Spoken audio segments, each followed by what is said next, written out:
भक्ति महारानी कहती धन्य है महाराज, जो हमारे बेटों की मूर्छा अवस्था आज तक नहीं खुल पाई। धन्य है भागवत की गाथा, एक चुटकी में खोल दी महाराज। वाह! अच्छा महाराज, अद्भुत है। भक्ति महारानी पूछती, महाराज आपने सबके लिए तो बैठने की व्यवस्था बनाई, हम तीनों कहां बैठे? नारद जी कहते, देवी भक्ति माता, हाउस तो फुल हो गया, अब आप एक काम करो, जितने भक्त बैठे हैं जाओ उनके हृदय में जाकर के निवास करो। और भक्ति महारानी सबके हृदय में बैठ गई। फिर महाराज नारद जी प्रश्न करते, महाराज आपकी कथा किनको किनको तारती? सनत कुमार कहते, अरे नारद जी ये पूछो किसको नहीं तारती? अच्छा किसको? सनत कुमार कहते, नारद जी जो जिंदा है वो कथा सुन ले वो तो तरता ही है, पर कोई अगर संसार में नंबर 1 का पापी हो, कभी भगवान की कथा को ना सुनी, कभी भगवान नाम ना लिया, नंबर 1 का पापी हो, मर गया हो, मरने के बाद प्रेत बन गया हो, और इसके बाद भी कोई अगर उसके नाम से भागवत करवाए तब भी ये कथा उसको तार देती। महाराज ऐसे नहीं, इसका कोई उदाहरण हो, आज तक हुआ हो तो बताओ। बोले हाँ, अत्र ते कीटस्याम इतिहासं पुरातनम् यस्य श्रवण मात्रेण पापहानि प्रजायते। भागवत के महात्म के 4थे अध्याय का 15वां श्लोक, इसमें बड़ी सुंदर वार्ता कही। इतिहास में एक ब्राह्मण हुए, उनका नाम था आत्मदेव। उनकी पत्नी थी, पत्नी का नाम था धुंधली देवी। क्या नाम था? धुंधली। धुंधली। ब्राह्मण देवता तो बड़े धर्मात्मा थे, बिना गायत्री किए जल नहीं पीते थे, भगवान नाम जपते थे, ठाकुर के गीत गाते थे। पर उनकी पत्नी ठीक विपरीत थी। जब तक घरवाई उनकी पड़ोसी से लाठी चार्ज ना कर ले, लड़ाई ना कर ले, तब तक रसोई में नहीं जाती। और धोखे से किसी दिन जल्दी रसोई में चली जाए तो जब तक पति को या पड़ोसी को 10-50 गाली ना सुना दे तब तक रोटी तो बांटती नहीं थी, खाना तो बहुत दूर की बात। और ये हद करती थी महाराज इसकी पत्नी ब्राह्मण देवता, घर के बाहर खड़े होकर के गाली बकती थी। और बगल में एक पानी का मटका, उसमें गिलास। तो कोई पूछे, बहन तू ये पानी का मटका लिए क्यों खड़ी? पागल है क्या? गाली बकते हैं तो गला सूखता है, पानी पीने के लिए तो भीतर जा, पी के आ, फिर बक। पागल है ये जो तमाशा देखने वाले सब भाग नहीं जाएंगे? इतनी विचित्र ये आत्मदेव ब्राह्मण की पत्नी। महाराज ब्राह्मण के पास सब कुछ था, एक ही कमी थी, कोई संतान नहीं थी, पुत्र पुत्री कुछ भी नहीं। तो कहते हैं, पति बिन सूनी मांग, पुत्र बिन है घर सूना, दुई मुक्ति के मार्ग घर बिन बरदूना। पति के बिना सूनी मांग रहती, पुत्र के बिना सूना घर रहता है। स्त्री कितनी भी सुंदर हो परंतु अगर सिंदूर ना भरा हो तो अच्छी नहीं लगती। और किसी नगर का कितना भी बड़ा राजा हो पर पुत्र या संतान ना हो तो वो राजपाट महल किसी काम के नहीं है। पर ब्राह्मण देवता और परेशान, इनके कोई संतान तो थी नहीं, पर ये घर में कोई गौ माता लावे तो वो भी बछड़े देना बंद कर दे महाराज, कोई पेड़ लगाएं वो फल देना बंद कर दे। बड़ी परेशान। आत्मदेव ब्राह्मण ने एक दिन सोचा मर जाना चाहिए इससे अच्छा तो, क्योंकि अच्छा कई बार क्या होते हैं, पड़ोसी जले पर नमक छिड़कने का काम बड़ा प्यारा करते हैं। तो सब ताना देते, सुबह सुबह इसका मुंह देख लिया, अब दिन खराब जाएगा। अब तुम्हारा दिन पहले से ही बिगड़ा हो, पर वो आरोप किसी दूसरे पर लगाएंगे, ये पक्का है, ये पक्का है। लोगों को बहाना चाहिए आरोप का। आत्मदेव ने सोचा चलो अपने प्राण को त्याग दें, तो वन चले गए ब्राह्मण। भागवत की सुंदर कथा है ये। महाराज बन गए तो वन में प्राण त्यागने के लिए एक वृक्ष के नीचे बैठ गए और रोने लगे कि हे भगवान, हमने ऐसा कौन सा अपराध किया जिससे हमारे संतति भी नहीं, और संतति के साथ साथ हम जो भी सत्कर्म करते हैं उसमें विघ्न पड़ जाता। कौन सा पाप हुआ, कौन सा अपराध हुआ, हे दयालु हमें क्षमा कर दें। इतने में एक संत जा रहे थे महाराज वहां से। संत ने देखा कि एक ब्राह्मण मस्तक पर तिलक, शिखा भी पहने, माला भी पहने, लगता है कोई भगवान का बड़ा भक्त है, मिलना चाहिए, क्या वार्ता है। तो संत पहुंचे, अरे ब्राह्मण देवता कैसे हैं? महाराज हम तो बड़े बुरे हैं। क्यों? महाराज हम बार बार विचार कर रहे कि हमारे संतान क्यों नहीं। संत मनी मन हंसने लगे कि राम राम राम, हम तो सोच रहे थे भगवान का भक्त है, ये तो बेटा का भक्त बैठा है, इसे तो पुत्र प्यारा है। संत ने खूब समझाया, महाराज बेटा आज तक किसी के नहीं हुए, आज तुम्हें लग रहा बेटा होना चाहिए, कल तुम ही रहोगे कि बेटा क्यों हो गया। अरे महाराज तुम ठहरे साधु महात्मा, तुम्हें क्या पता बेटा का सुख क्या होता है। जब पापा पापा कहता हुआ बेटा नजदीक आता है तो कान में रसगुल्ला सा घुल जाता है। आप तो साधु महात्मा, आपको क्या लेना देना, हमको तो बेटा चाहिए। साधु महात्मा बोले, भैया हम तुम्हारा मस्तक पढ़ते हैं। मस्तक को पढ़ा तो साधु महात्मा ने कहा, एक जन्म तो एक जन्म, 7 जन्म तक तुम्हारे भाग्य में कोई संतति नहीं। धड़ाम से खपाड़ पटक दिया महात्मा के चरणों में जोर से। महाराज क्या कह रहे हो? पहले तो 1 गुना दुख था, अब आपने 7 गुना बढ़ा दिया। महात्मा बोले सत्य है। तो ब्राह्मण देवता बोले, महाराज आप हमारे प्राण निकलने वाले, आप ब्रह्म हत्या भोगने के लिए तैयार हो जाओ। संत बोले, हमें क्यों ब्रह्म हत्या लगेगी? बोले, आपने ही तो हमारे दुख का डोज 6 गुना बढ़ा दिया, अब आप ही भोगो। महात्मा बोले, अब करें क्या? बोले, कोई आप आशीर्वाद दो कि हमारे बेटा हो जाए। हमें इतना पक्का पता है, संत अगर बोल दें तो फिर भगवान को भी विचार करना पड़ता है। संत की वाणी पर भगवान को विचार करना पड़ता। आप बोल दीजिए। महात्मा ने एक फल निकाला, लो जाओ तुम्हारे घर पर भी बेटा होगा, ये फल अपनी धर्म पत्नी को खिला देना। घर पर आए, पत्नी धुंधली को फल दे दिया, देवी खा लेना, देखना अपने घर पे भी बेटा होगा। चले गए गांव में खुशियां बताने। पत्नी बैठ गई, इतने में पड़ोसन आ गई। बोली, क्या हुआ बहन, तू बड़ी चिंता में बैठी है? अरे बहन हमारे स्वामी जी फल लाए हैं, कह रहे थे इसे खा ले बेटा होगा, तू बता कहीं फल खाने से बेटा होते हैं? काऊ महात्मा ने दिया।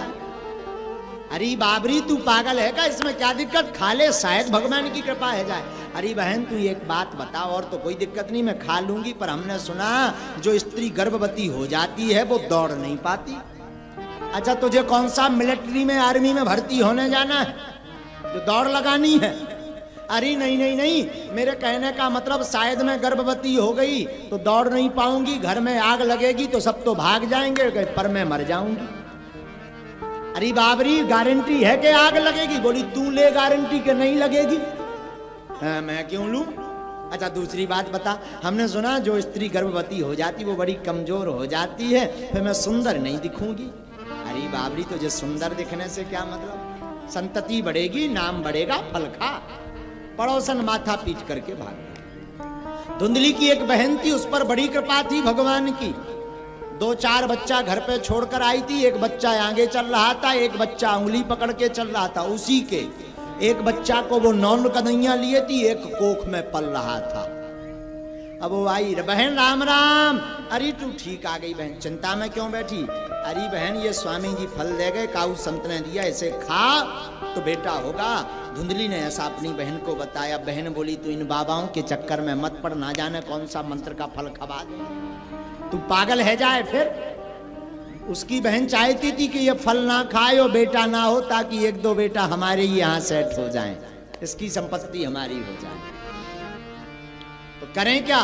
तू गर्भवती होने का नाटक कर, और हमारे कोख में पुत्र है या पुत्री जो भी होगा, हम रातों रात चुपके से तुझे दे देंगे, कुछ संपत्ति दे देना, हम अपने पति का मुख बंद कर देंगे। इस फल का क्या करें? इस फल को तू गाय को खिला दे। धुंधली ने वो फल गाय को खिला दिया, गर्भवती होने का नाटक करने लगी। कालांतर में धुंधली की बहन के एक पुत्र हुआ, और रातों रात उस पुत्र को धुंधली को दे दिया। फल भक्षेण गर्भास्या गर्भेणोदरवृद्धिता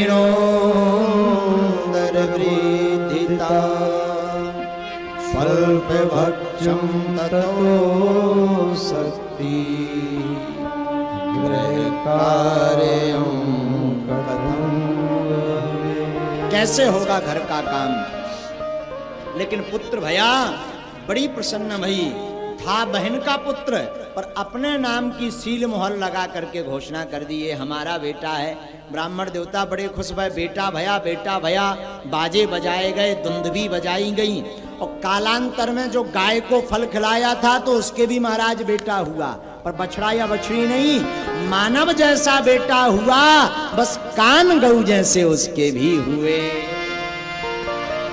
तो लोग चमत्कार देखने लगे कि एक पहले पुत्र भी नहीं था किसी के, अब तो गैया के भी बेटा होने लगा ब्राह्मण के घर में। सब चमत्कार देखने आने लगे। ब्राह्मण देवता ने नाम रखा, गाय के जो पुत्र हुआ उसके कान गौ जैसे थे, तो उसका नाम रखा गोकर्ण। और अपने पुत्र का नाम रखने ही वाले थे, तब तक पत्नी आ गई, बोले महाराज इसका नाम हम रखेंगे। रखो तुम रखो। तो धुंधली देवी ने उसका नाम, अपने बेटे का नाम रखा धुंधकारी। हुआ क्या?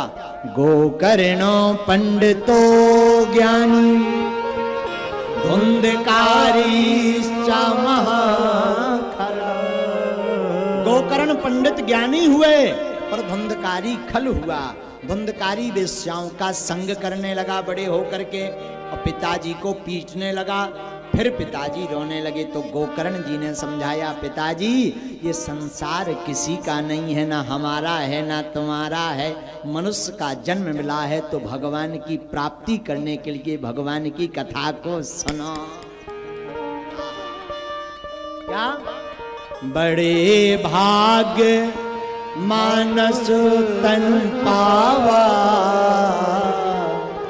सुर दुर्लभ सब ग्रंथ गावा, सुर दुर्लभ सब ग्रंथ गावा। बड़े भाग्य से मनुष्य का तन मिलता है, इसलिए तो मिला है।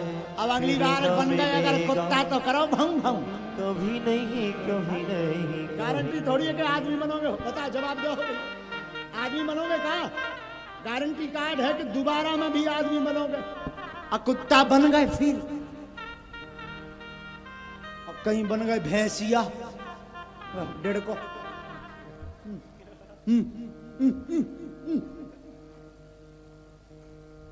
क्या करोगे? इसलिए साधक कहता मनुष्य जन्म। हाँ हाँ हाँ बोलो ना। इस माटी में मत घोले रे। क्यों? अब तो मिला है कल न मिलेगा, कभी नहीं कभी नहीं कभी नहीं रे। क्यों? तू बुलबुला है पानी का, मत कर घमंड जवानी का। अरे महाराज हम तो जवान हैं, आई एम हैंडसम बॉय। खटरी के बरे 2.5 क्विंटल से ज्यादा नकरियन नहीं लगने और बरजान है। अब आजकल नकरियन को खेल भी बंद हो गया। आगो महाराज का उमें धर दो, सो में हड्डी भरावती बाहर है। क्या कहता था? हीटर नहीं नहीं लॉन्च हीटर तुम्हें भैया नखरियां लो नहीं लगती ऐसो धरो साजो से 6 फुट को आदमी मां से 3 ठैया हड्डियां जब पाछे की और 1-2 और कहा राम नाम क्यों तू बुलबुला है पानी का पैसा का घमंड मत कर पद का घमंड हम फलाने आगे के लगे को नहीं चल पाओ तो का चले घमंड नहीं क्यों तू बुलबुला है पानी का मत कर घमंड जवानी का। नेक कमाई कर ले बंदे पता नहीं जिंदगानी का। लेकिन करो क्या मीठा सबसे बोले रे इसे माटी में मत घोल रे अब जो मिला है फिर न मिलेगा कभी नहीं कभी नहीं कभी। बोलो भागवत भगवान की ये हम नहीं कह रहे हैं ये गोकर्ण जी कह रहे हैं जब धुंधकारी ने उत्पात मचाया गोकर्णो पंडितो ज्ञानी धुंधकारी महाखला भागवत का श्लोक धुंधकारी बड़ा खल हुआ खल माने कुदृष्टि बड़ा दुष्टी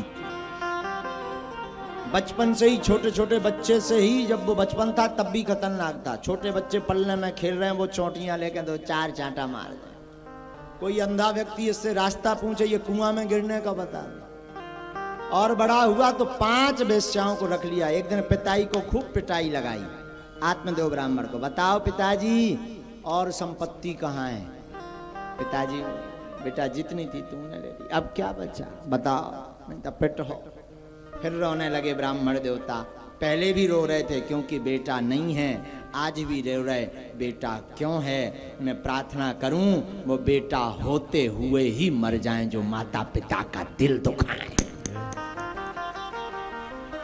वो बेटा किसी काम के नहीं जो माता पिता का दिल दुखाएं बेटा हो चाहे बेटी वो बेटा बेटी किसी काम के नहीं जो माँ बाप की आंखों में आंसू लाएं ऐसा हो तो भगवान वो होते ही मर जाएं वो बेटा बेटी किसी काम के नहीं पर धुंधकारी त्रास देने लगा तो गोकर्ण समझाने लगे ये संसार किसी का नहीं है ये संसार किसी का नहीं है भगवान ने तो बनाए देहेस्तिमान शिरोदरे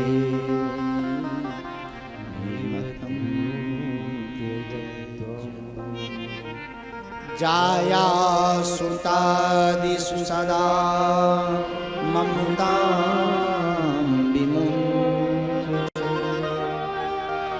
पश्यामि संजगदिदं षड्भङ्गनिष्ठं वैराग्यरागिरसिको भवभक्तिनिष्ठा पिताजी जिस शरीर को आप अपना मान रहे हो ये आपका भी नहीं है क्यों देहे देहस्तिमां शिरोदरे ये शरीर तो 5 तत्वों से मिलकर बना इसमें देह में चर्म है खून है 5 तत्वों से मिलकर बना है 5 तत्व कौन कौन से वायु अग्नि आकाश पृथ्वी और जल इन 5 तत्वों से शरीर बना है और जब शरीर पूरा होता है तो इन 5 तत्वों में ही ये काया मिल जाती है पिताजी और ये जो जितने नाते हैं ना माता पिता भ्राता भाई भगनी ये जितने भी नाते हैं सब स्वार्थ के नाते हैं कोई अपना नहीं ये तो यात्री सहयात्री है